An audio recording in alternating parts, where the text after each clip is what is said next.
Shalom, selamat pagi. Saya percaya hadirat Tuhan tidak dibatasi oleh apapun. Mari kita buka hati kita mau masuk di dalam hadirat Tuhan. Kita mau sama-sama menyembah Tuhan.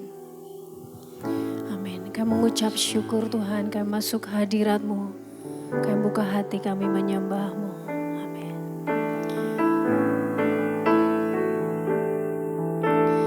Bapa, Kau setia. Bapa, Kau mulia. Tenanglah jiwaku, aman bersamamu.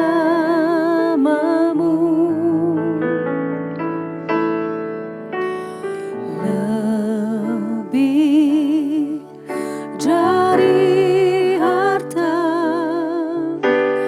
Kaulah segalanya.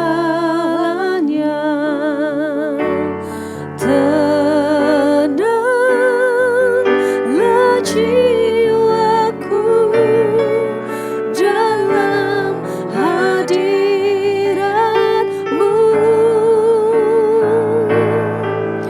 Kau tunjukkan kasih setiamu.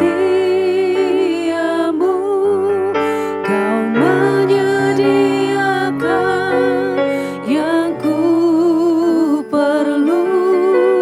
Kau setia, Kau mulia, dulu, sekarang, dan selamanya. Kau tunjukkan kasih setiamu. Kau menyediakan yang ku perlu. Kau setia, Kau mulia, Bapa, Kau setia.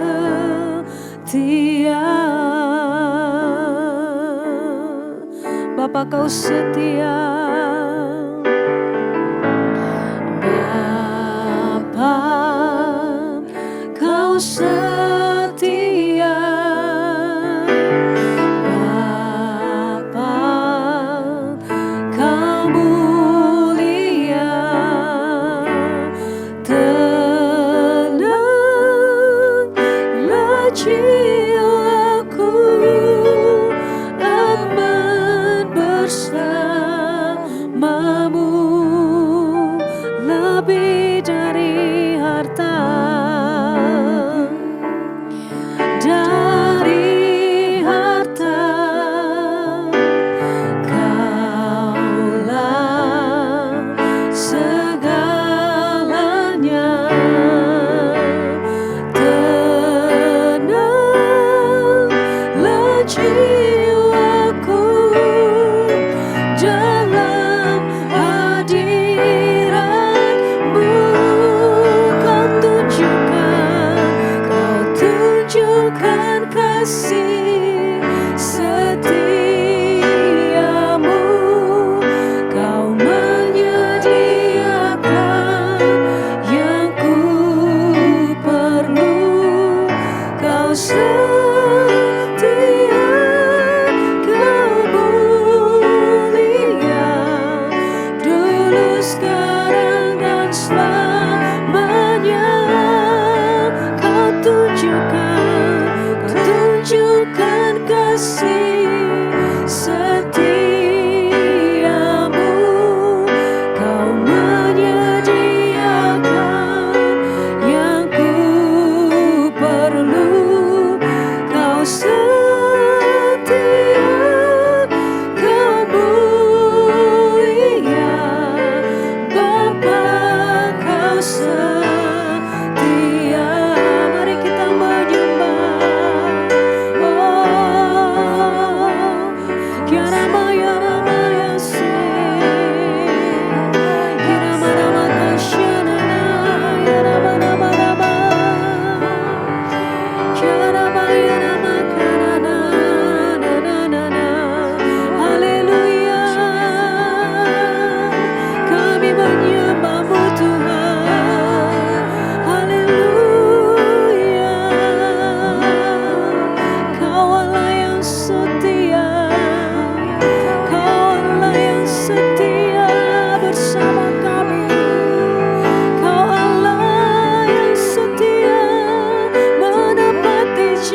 Oh nama kalsyaka nama nama nama nama nama nama nama Kida maya sora mana na na na na na Kida maya nama na na na na na na na na Oh bagimu tak ada yang mustahil Tuhan. Dan jika bersama-sama bagi Tuhan tak ada yang mustahil. Bagi Tuhan tak ada yang mustahil. Bagi Tuhan tak ada yang tak mungkin. Mujizatnya disediakan bagiku. Ku diangkat dan dipulihkannya. Bagi Tuhan tak ada yang mustahil. Bagi Tuhan tak ada yang tak mungkin. Mujizatnya disediakan bagiku. Ku diangkat dan dipulihkannya. Bagi Tuhan kami percaya Tuhan. Kami membawa seluruh iman kami menaikkan pujian ini. Tak ada yang tak mungkin. Tak mungkin. Mujizatnya disediakan bagiku. Ku diangkat dan dipulihkannya. Mujizatnya, mujizatnya disediakan bagiku. Ku diangkat dan dipulihkannya. Mujizatnya disediakan bagiku. Ku diangkat dan dipulihkannya. Kami percaya ya Tuhan, kalau mujizat-Mu ada atas setiap kami ya Tuhan. Kau Allah yang memberikan kemenangan atas setiap kami. Kau Allah yang rindu memulihkan kehidupan setiap kami ya Tuhan. Biarlah pagi hari ini Roh Kudus Kau berbicara pribadi lepas pribadi. Kami tahu hadirat-Mu ada atas setiap kami yang mendengarkan doa pagi ini ya Tuhan. Karena hadirat-Mu tidak dibatasi oleh apapun. Dan kami mau buka hati kami. Kami mau mendengarkan suara-Mu ya Roh Kudus. Di dalam nama Yesus kami berdoa. Amin. Sekali lagi shalom. Hari ini saya beri judul untuk firman-Nya, Menang di Alam Roh. Saya percaya setiap kita pasti merindukan kemenangan. Kita rindu mengalami kemenangan di dalam setiap pergumulan kita. Kita rindu mengalami kemenangan atas setiap tantangan hidup kita. Kita rindu mengalami pemulihan. Kita rindu mengalami terobosan. Tidak ada orang yang menginginkan kekalahan dalam setiap pergumulan. Saya percaya tidak ada yang menginginkan kekalahan. Tidak ada yang menginginkan kejatuhan atas setiap tantangan yang ada. Pasti semuanya merindukan kemenangan. Semuanya merindukan terobosan, pemulihan. Masalahnya banyak orang di dalam setiap pergumulannya, karena tidak ada pengharapan lagi. Mereka merasa sudah tidak berdaya, mereka merasa sudah tidak punya kekuatan untuk berharap lagi, sehingga menjadi lelah. Mereka lelah dengan keadaan mereka mulai putus asa, mulai kehilangan pengharapan, dan membuat mereka menjadi burnout. Kenapa banyak orang mengalami hal seperti ini? Karena mereka mengandalkan kekuatannya sendiri. Mengukur segala sesuatunya itu dari pola pikir manusia. Mengukur segala sesuatunya itu dari kacamata manusia. Mengukur dengan kekuatannya sendiri, mengukur dari apa yang kelihatan di depan mata. Sedangkan saya percaya kalau Tuhan sudah menyediakan kemenangan di depan sana.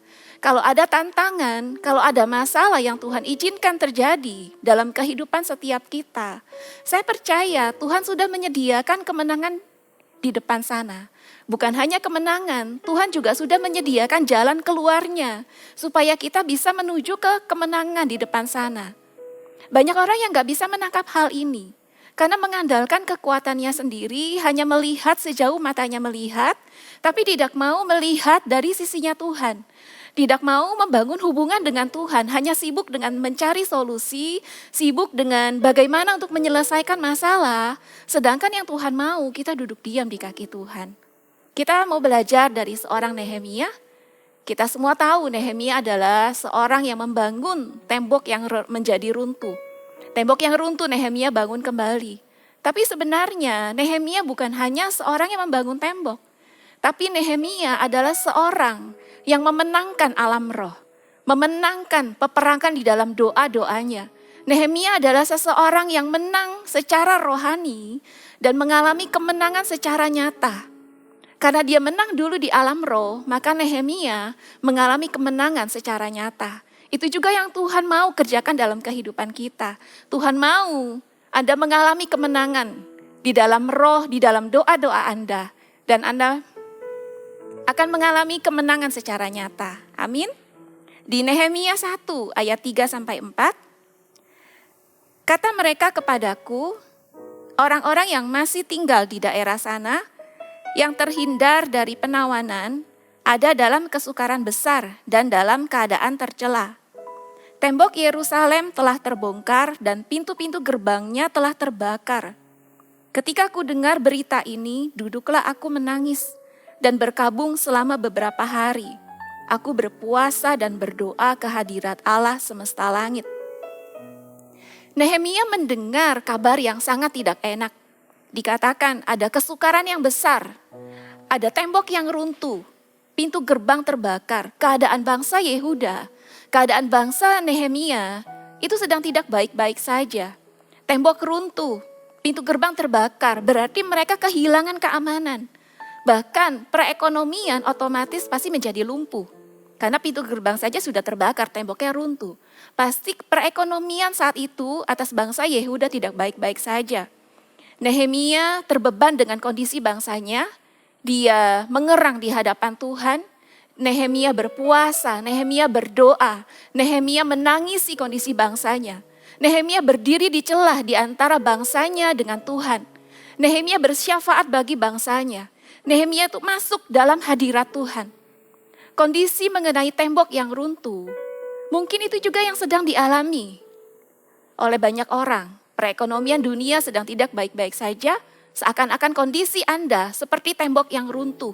Keuangan bermasalah, entah itu area kesehatan, sakit penyakit, hubungan yang bermasalah, hubungan suami dengan istri, orang tua dengan anak, bahkan ada tantangan-tantangan lainnya yang seakan-akan seperti tembok yang runtuh.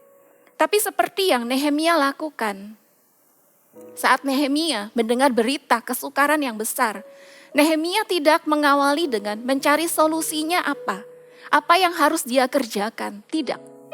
Tapi Nehemia pertama-tama masuk ke dalam hadirat Tuhan. Nehemia mencari wajah Tuhan. Nehemia masuk di dalam hadirat Tuhan bukan hanya sekedar aktivitas doa. Setiap orang itu, orang Kristen, banyak orang itu berdoa. Banyak orang setiap harinya berdoa, baca firman, menyembah Tuhan. Tapi seringkali karena terlalu fokus dengan masalah, hatinya terlalu bising dengan masalahnya, pikirannya terlalu penuh dengan masalahnya, sehingga tidak sungguh-sungguh masuk dalam hadirat Tuhan. Karena fokusnya sudah mulai teralihkan. Tapi yang dimaksud berdoa, masuk dalam hadirat Tuhan, itu bukan hanya sekedar aktivitas doa, tapi sungguh-sungguh berjumpa dengan Tuhan secara pribadi, sungguh-sungguh bertemu muka dengan Tuhan, sungguh-sungguh mengalami hadirat Tuhan. Karena hadirat Tuhan itu yang akan mengubahkan kita. Seperti Nehemia saat masuk ke dalam hadirat Tuhan, mungkin ya pastinya keadaan itu belum berubah. Tembok masih menjadi reruntuhan, pintu gerbang masih terbakar, belum dibangun kembali. Tapi saat Nehemia masuk dalam hadirat Tuhan, ada yang Tuhan ubahkan dalam kehidupan dia. Nehemia imannya dibangkitkan di dalam hadirat Tuhan. Nehemia, cara pandangnya diubahkan oleh Tuhan. Paradigmanya diubahkan, hatinya diubahkan. Dan tanpa disadari ada jalan keluar yang Tuhan sudah sediakan bagi Nehemia. Ada strategi, ada tuntunan Tuhan atas Nehemia tanpa disadari. Dia masuk dalam hadirat Tuhan. Ternyata itu sumber kemenangan Nehemia. Begitu juga dengan kita. Saat kita masuk di dalam hadirat Tuhan, mungkin keadaan itu belum berubah. Masalah masih ada, tantangan masih sama. Masih banyak, segala pergumulan kita itu masih belum selesai. Tapi saat kita masuk di dalam hadirat Tuhan, hati kita diubahkan Tuhan terlebih dahulu. Cara pandang kita diselaraskan dengan kebenaran firman Tuhan. Kenapa bisa diselaraskan? Karena saya percaya saat kita masuk dalam hadirat Tuhan, Tuhan akan bicara banyak dalam kehidupan kita. Ada teguran-teguran, ada koreksi dari Tuhan. Dan itu kita bisa tangkap saat kita masuk di dalam hadirat Tuhan. Jadi bukan hanya sekedar aktivitas doa, tapi sungguh-sungguh doa yang berkualitas. Bukan doa yang penuh dengan kuantitas, tapi doa yang berkualitas. Nehemia 2 ayat 1-2. Pada bulan Nisan, tahun ke-20 pemerintahan Raja Artasasta, ketika menjadi tugasku untuk menyediakan anggur, aku mengangkat anggur dan menyampaikannya kepada raja. Karena aku kelihatan sedih, yang memang belum pernah terjadi di hadapan raja. Bertanyalah ia kepadaku, mengapa mukamu muram? Walaupun engkau tidak sakit, engkau tentu sedih hati. Lalu aku menjadi sangat takut. Di ayat ini dikatakan Nehemia takut saat raja bertanya mengapa wajahmu muram. Karena di kebudayaan kerajaan Persia saat itu, seorang pelayan tidak boleh menunjukkan wajah muram. Tidak boleh menunjukkan wajah sedih di hadapan raja. Karena itu dianggap tidak menghormati raja. Dan Nehemia melakukan hal ini. Kalau misalnya orang lain melakukan hal ini berwajah muram di hadapan raja, pasti akan ada konsekuensi. Bisa saja jabatan Nehemia dicopot. Bisa saja Nehemia mendapatkan teguran yang keras. Atau bisa saja ada hukuman mati atas Nehemia. Karena di kebudayaan zaman itu tidak boleh menunjukkan wajah sedih di hadapan raja. Jadi ketika raja bertanya kepada Nehemia, mengapa wajahmu muram? Ini pertanyaan yang tidak aman. Pertanyaan yang bisa menentukan apakah Nehemia nanti akan dihukum? Apakah raja akan marah? Atau menjadi momentumnya Tuhan? Lalu di ayat 3-5, jawabku kepada raja, hiduplah raja untuk selamanya. Bagaimana mukaku tidak akan muram kalau kota tempat pekuburan nenek moyangku telah menjadi reruntuhan dan pintu-pintu gerbangnya habis dimakan api. Lalu kata raja kepadaku, jadi apa yang kau inginkan? Maka aku berdoa kepada Allah semesta langit. Kemudian jawabku kepada raja, jika raja menganggap baik dan berkenan kepada hambamu ini, utuslah aku ke Yehuda, ke kota pekuburan nenek moyangku, supaya aku membangunnya kembali. Kalau secara logika manusia, harusnya Nehemia itu saat raja bertanya, dia mengubah raut wajahnya. Dia mengubah raut wajahnya menjadi raut wajah yang tersenyum, yang seakan-akan bergembira di hadapan raja. Karena peraturannya seperti itu saat itu. Harusnya Nehemia setidaknya minta maaf kepada raja. Karena Nehemia menunjukkan wajah muram di hadapan raja. Tapi saya percaya ada dorongan ilahi di dalam hati Nehemia yang membuat Nehemia mengungkapkan perasaannya kepada raja. Mengungkapkan keadaan bangsanya saat itu kepada raja. Saya percaya Nehemia ini adalah seorang yang menangkap momentum Tuhan. Dia adalah seorang yang berjalan di dalam tuntunan Tuhan. Kalau titik amannya, dia diam saja, tidak menjawab pertanyaan raja. Karena ini berhubungan dengan bangsa lain, bukan bangsa Persia. Kalau zona nyamannya, dia mengikuti peraturan yang ada saat itu. Mengubah raut wajahnya. Tapi karena dia berjalan di dalam tuntunan Tuhan, Nehemia belajar taat kepada Tuhan, mengikuti dorongan ilahi di dalam hatinya, dan dia menceritakan kepada raja kondisi bangsanya saat itu. Kalau misalnya Nehemia memilih diam, dia memilih tidak menceritakan, saya percaya momentum Tuhan itu akan lewat begitu saja. Karena momentum Tuhan belum tentu terjadi 2 kali. Tapi saat itu, saat raja bertanya kepada Nehemia, apa yang kau inginkan? Ini menurut saya, dan ini pastinya adalah momentum Tuhan. Momentum Tuhan yang akan membuka jalan bagi Nehemia. Momentum Tuhan yang akan membuka kemurahan-kemurahan lain-lainnya dalam kehidupan Nehemia untuk membangun kehidupan bangsanya kembali. Mungkin banyak dari Anda, mungkin kita seringkali dihadapkan dengan momentum Tuhan. Saat Anda ada di dalam pergumulan, Anda di dalam masalah, Anda berdoa, Anda mungkin mengalami momentumnya Tuhan. Di sekitar kita ini ada momentum Tuhan. Di dekat kita ada momentumnya Tuhan. Tapi karena kita tidak intim dengan Tuhan, kita tidak bisa menangkap momentumnya Tuhan. Karena kita tidak intim dengan Tuhan, tidak mengenali suaranya Tuhan, sehingga kita tidak bisa berjalan di dalam tuntunan Tuhan, sehingga semuanya berlalu begitu saja. Atau ada juga orang-orang yang tahu ada dorongan ilahi di dalam kehidupannya, di dalam hatinya, ada dorongan dari Roh Kudus untuk melangkah, untuk melakukan sesuatu. Tapi karena orang itu memilih cari aman aja, gak mau taat sama Tuhan, lebih memilih di zona nyaman, gak mau keluar dari zona nyamannya. Akhirnya momentum itu juga terlewat begitu saja. Mungkin dari Anda ada yang merasa, aku tahu aku didorong oleh Roh Kudus untuk melepaskan pengampunan untuk orang itu. Gak ada hubungannya sama masalah Anda mungkin. Gak ada hubungannya sama pergumulan yang sedang Anda hadapi. Tapi ada dorongan yang begitu kuat untuk Anda melepaskan pengampunan untuk orang yang menyakiti Anda. Kalau titik aman ya tidak usah melepaskan pengampunan. Karena itu gak enak buat daging. Tapi kalau misalnya Anda mau belajar taat kepada Tuhan, melepaskan pengampunan, saya percaya akan ada pintu-pintu yang dibukakan oleh Tuhan. Atau ada juga orang-orang yang Tuhan mau Anda melepaskan sesuatu. Melepaskan sesuatu yang menurut logika manusia itu akan mengakibatkan kerugian yang besar. Tapi saya percaya kalau Tuhan meminta sesuatu dalam kehidupan Anda, segala sesuatunya akan ada di dalam kendali Tuhan. Dan itu pasti yang terbaik buat Anda. Keputusannya pastinya di tangan kita semua. Apakah mau belajar taat? Apakah mau keluar dari zona nyaman yang tidak nyaman bagi daging, tapi itu benar menurut Tuhan? Atau mau tetap di titik aman kita, tapi itu belum tentu sesuai dengan kehendak Tuhan.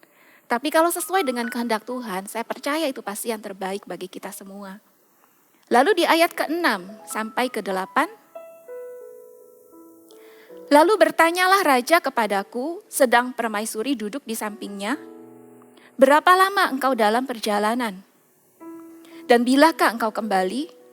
Dan raja berkenan mengutus aku sesudah aku menyebut suatu jangka waktu kepadanya. Berkatalah aku kepada raja, jika raja menganggap baik, berikanlah aku surat-surat bagi bupati-bupati di daerah seberang sungai Efrat, supaya mereka memperbolehkan aku, lalu sampai aku tiba di Yehuda. Pula sepucuk surat bagi Asaf, pengawas taman raja, supaya dia memberikan aku kayu untuk memasang balok-balok pada pintu-pintu gerbang di benteng bait suci, untuk tembok kota dan untuk rumah yang akan kudiami. Dan raja mengabulkan permintaanku itu, karena tangan Allahku yang murah melindungi aku. Nehemia di sini menyadari segala kemurahan yang dia terima saat itu. Ada jalan keluar yang raja berikan. Raja dipakai oleh Tuhan untuk menjadi salurannya, untuk menjadi kepanjangan tangannya. Dan Nehemia menyadari segala sesuatu yang dia alami itu semuanya karena Tuhan. Bukan karena kekuatan Nehemia, bukan karena Nehemia ini orang yang fasih bicara, bukan orang yang hebat dalam berkata-kata, tapi semuanya murni karena pertolongan Tuhan. Dan Nehemia juga seorang yang mengambil keputusan bukan didasari oleh perasaannya. Sebelum keputusan diambil dia berdoa, bertanya kepada Tuhan dulu apa yang harus dia jawab. Dan Nehemia menjawab sesuai dengan tuntunan Tuhan. Dia bukan orang yang berjalan dengan perasaannya, tapi dia berjalan dengan tuntunan Tuhan dalam kehidupannya. Dalam budaya Persia, seorang pelayan itu sangat sulit, tidak bisa seenaknya minta cuti yang panjang. Kalau tadi Nehemia minta utus aku ke Yehuda, gitu kan ya. Pastinya itu butuh cuti yang tidak sebentar. Tapi raja mengizinkan Nehemia untuk cuti panjang. Bahkan diizinkan untuk membangun bangsanya. Padahal itu bangsa lain. Raja bisa diubah hatinya. Itu pastinya bukan karena Nehemia bisa mengubah hati raja. Tapi Tuhan mengubah hati raja. Tuhan mengubah keputusan. Suatu kerajaan itu bisa diubahkan. Kenapa bisa diubahkan? Karena Nehemia sudah berperang terlebih dahulu di alam roh. Dia berperang di dalam doa-doanya, dia mengerang di hadapan Tuhan. Dan Tuhan yang menjamah hati raja. Tuhan yang membukakan pintu-pintu yang seharusnya tertutup. Tapi melalui doa Nehemia, pintu yang seharusnya tertutup itu terbuka. Dan saya percaya, apa pergumulan Anda saat-saat ini? Mungkin saat ini Anda sedang mendoakan pasangan hidup Anda yang tidak berubah. Atau pasangan hidup Anda yang tidak mengenal Tuhan. Anda rindu pasangan hidup Anda mengenal Tuhan. Anda rindu anak-anak Anda kembali kepada Tuhan. Hati manusia kita tidak bisa mengubahnya. Tapi saya percaya dengan doa kita, hati manusia itu bisa diubahkan oleh Tuhan. Ada keputusan-keputusan manusia yang kita tidak punya kuasa untuk mengubahnya. Tapi dengan doa-doa kita, keputusan yang seharusnya tidak bisa diubah. Tapi Tuhan bisa mengubahnya.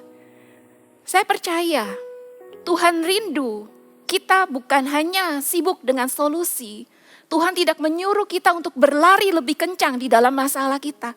Tuhan tidak menyuruh kita untuk sibuk dengan segala perkara-perkara duniawi kita. Tapi Tuhan menyuruh kita untuk berlutut lebih dalam di dalam doa-doa kita. Karena disitulah kunci kemenangan kita. Disitulah kunci kekuatan kita.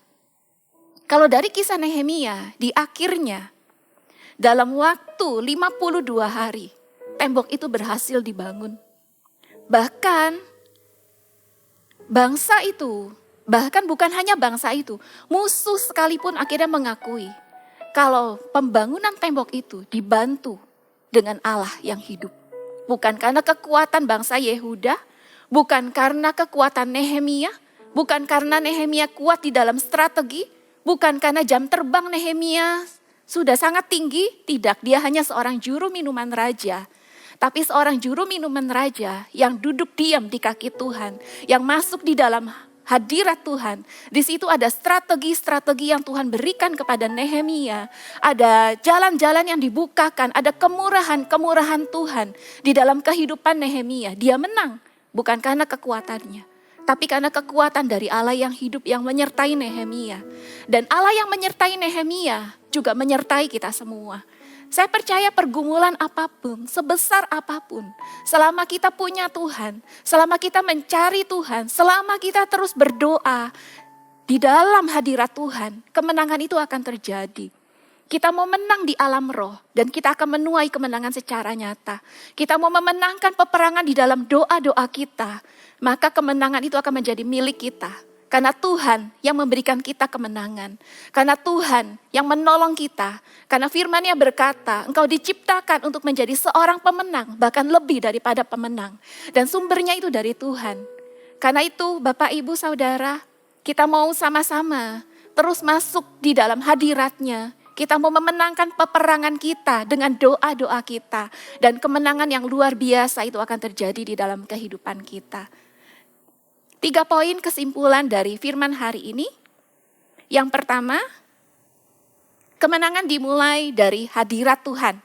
Yang kedua, doa syafaat membuka pintu yang mustahil. Dan yang ketiga, kemenangan rohani menghasilkan kemenangan yang nyata. Kita mau sama-sama menyembah Tuhan sekali lagi. Kita mau masuk di dalam hadirat Tuhan. Mari kita menyembah Tuhan. Sebab Engkau Tuhan yang menjawab doa dengan iman.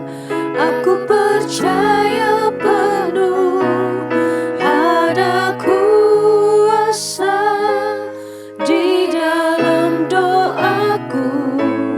Aku terima dalam nama Yesus.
Saya percaya kalau Tuhan mengizinkan tantangan terjadi dalam kehidupan Anda, Tuhan sedang memperlebar kapasitas Anda. Tapi banyak orang jatuh di dalam tantangan-tantangan yang ada karena tidak mengenali Tuhan dengan benar. Tidak mengenali karakter Tuhan seperti apa. Tidak mengenali pribadi Tuhan seperti apa. Kenapa? Karena tidak punya hubungan dengan Tuhan. Kalau kita tidak mengenal pribadi Tuhan, kita tidak mengenal karakter Tuhan, iman kita bisa tergoyahkan di dalam pertengahan masalah-masalah kita. Tapi kalau kita mengenali Tuhan dengan benar, sekalipun ada masalah, ada tantangan sebesar apapun, iman kita tidak akan goyah. Iman kita tidak akan goyah, kenapa? Karena kita kenal Allah yang kita sembah adalah Allah yang hidup. Allah yang kita sembah adalah Allah yang tidak pernah meninggalkan kita. Allah yang kita sembah adalah Allah yang akan menyediakan jalan keluar bagi kita. Saya mau berdoa bagi Anda yang saat ini mengalami putus asa. Seakan-akan sudah tidak ada jalan keluar lagi. Seakan-akan sudah tidak ada kekuatan untuk bisa berdoa lagi. Anda merasa segala sesuatunya hancur seperti tembok-tembok yang runtuh itu. Anda sudah merasa kering, tidak ada lagi kekuatan untuk mencari Tuhan. Tidak ada kekuatan lagi untuk berjuang karena iman Anda sudah runtuh. Karena Anda sudah putus asa, tidak punya kekuatan lagi. Dan Anda mulai mengalami depresi, tidak bisa tidur setiap harinya harus mengandalkan obat tidur untuk tidur. Karena Anda sibuk dengan masalah Anda, pikiran Anda penuh dengan masalah Anda dan ketakutan-ketakutan yang ada. Hari ini saya percaya Tuhan mau memulihkan Anda. Kalau Anda merasa itu Anda orangnya, Anda bisa meletakkan tangan di dada. Saya percaya hadirat Tuhan ada. Tuhan akan menjamahmu, Tuhan akan memulihkanmu. Bisa taruh tanganmu di dada. Engkau melihat Tuhan. Setiap jemaatmu Tuhan yang meletakkan tangan di dada Tuhan. Engkau Allah yang mau memulihkan mereka ya Tuhan. Saat ini kami perkatakan setiap roh depresi keluar di dalam nama Yesus. Setiap roh depresi kami hardik Engkau keluar di dalam nama Yesus. Keinginan untuk bunuh diri karena putus asa, roh bunuh diri kami hardik keluar di dalam nama Yesus. Kami percaya saat ini damai sejahtera Tuhan turun atasmu. Damai sejahtera Tuhan ada atasmu di dalam nama Yesus. Dan pemulihan terjadi dimulai dari hatimu yang dipulihkan terlebih dahulu. Dimulai dari hatimu yang berbalik kepada Tuhan. Pemulihan itu akan terjadi dimulai dari iman yang dibangkitkan. Di dalam nama Yesus. Saya juga mau berdoa bagi Anda yang merindukan pasangan hidup Anda mengenal Tuhan. Anda rindu anak-anak Anda kembali kepada Tuhan. Bisa taruh tangan Anda di dada dan saya mau berdoa bagi Anda. Kami percaya Tuhan, kalau satu orang bertobat, seisi rumah akan diselamatkan. Saat ada orang yang berdiri Tuhan bagi jiwa-jiwa. Ada orang yang berdiri Tuhan bagi pasangan hidup mereka. Bagi anak-anak mereka ya Tuhan. Kau Allah yang tidak akan tinggal diam ya Tuhan. Saat ada orang yang mengerang untuk keselamatan jiwa mereka Tuhan. Maka mereka akan diselamatkan ya Tuhan. Saat ini Tuhan kami perkatakan. Keselamatan jiwa itu terjadi ya Tuhan. Engkau Allah yang bisa menggerakkan hati manusia. Engkau yang bisa mengubahkan hati manusia. Tidak ada hati yang terlalu keras di tangan Tuhan. Hati yang sekeras apapun Tuhan bisa ubahkan. Di dalam nama Yesus. Kami tahu saat ini Tuhan akan banyak pasangan hidup yang berbalik kepada Tuhan. Akan banyak anak-anak Tuhan yang berbalik kepada Tuhan. Pemulihan rumah tangga terjadi ya Tuhan. Hubungan suami dengan istri dipulihkan. Hubungan orang tua dengan anak dipulihkan ya Tuhan. Kami melepaskan kuasa darah-Mu ya Tuhan. Atas setiap mereka yang meletakkan tangan di dada ya Tuhan. Kemenangan yang besar akan terjadi ya Tuhan. Di dalam nama Yesus. Di dalam nama Yesus. Kami tahu Roh Kudus Kau akan bekerja dalam kehidupan kami semua ya Tuhan. Dalam kehidupan jemaat-jemaat-Mu. Bukan hanya di pagi hari ini saja. Tapi Kau akan terus menuntun setiap langkah mereka demi setiap langkah demi langkahnya ya Tuhan. Mereka akan berjalan di dalam tuntunan Tuhan. Mereka akan Kau berikan kepekaan untuk bisa menangkap momentumnya Tuhan. Kami percaya akan ada pertumbuhan rohani yang signifikan. Ada jiwa-jiwa yang berbalik kepadamu ya Tuhan. Kami memateraikan setiap doa-doa kami ya Tuhan. Kami materaikan kemenangan yang terjadi Tuhan untuk setiap jemaat-Mu ya Tuhan. Kami percaya kalau doa pagi ini selesai, tapi Engkau tidak pernah selesai dengan kehidupan mereka ya Tuhan. Kami melepaskan berkat yang terbaik Tuhan untuk setiap mereka jemaat-jemaat yang melihat doa pagi ini ya Tuhan. Kami melepaskan berkat pemulihan, berkat pemakaian Tuhan, berkat kemenangan yang luar biasa itu mereka terima di dalam nama Yesus. Haleluya. Amin. Sampai jumpa di doa pagi berikutnya. Tuhan Yesus memberkati.